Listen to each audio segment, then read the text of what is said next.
So you can go to your profile. Like for example, I go to mine.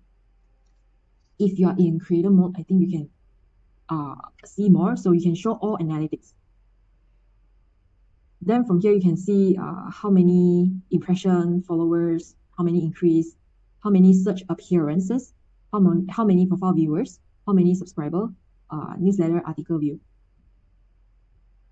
So for example, you can click in and you can change it to like maybe the past 1 year. Yeah, so I've accumulated like 200,000+. So you can see yours and try to benchmark maybe 90 days. I would say 90 days works better to see like how much has it increased. And you can see your top performing posts so that you know actually which type of posting or content that people resonate with. But there's one thing about people resonating with your content versus the content that actually helps you to achieve your goal. For example, right, recently I got like new business deal from a person on LinkedIn. She's a decision maker, like head of sales, head of business development, right? But she never liked or never dropped a comment. But she would directly inbox me and tell me, right?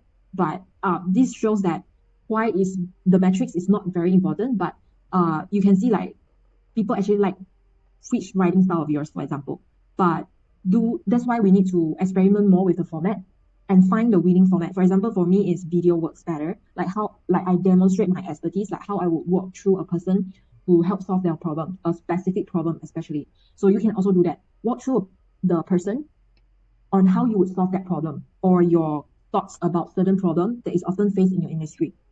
So demonstrate that. And I find there's no better way to demonstrate that better than video. So I really love videos because of that. But nevertheless, it doesn't mean that you can't do that through writing. You can try.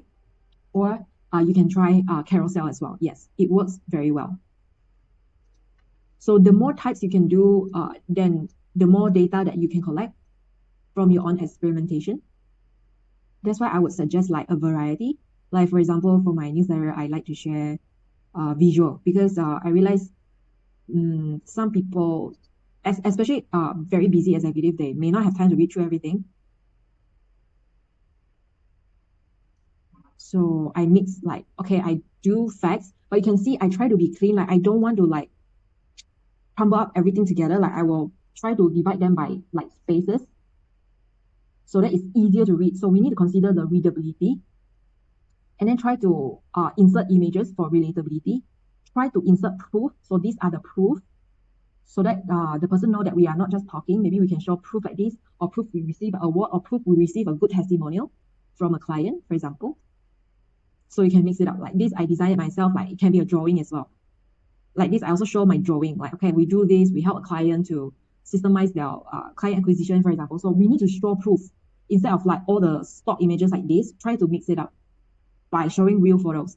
And like we have systems, so we need to show like screenshot on what does the system look like, for example, so that people know it's real, it's true, and are not just words, but like images, so that it's easier for visualization. And most importantly, you need to add on the next steps, meaning give people something to do, like maybe inbox you or send you a message if they are facing this problem, something like that, for example. And if you have written enough of article, you can also like copy and paste your previous article link so that people can still like click on and go and read.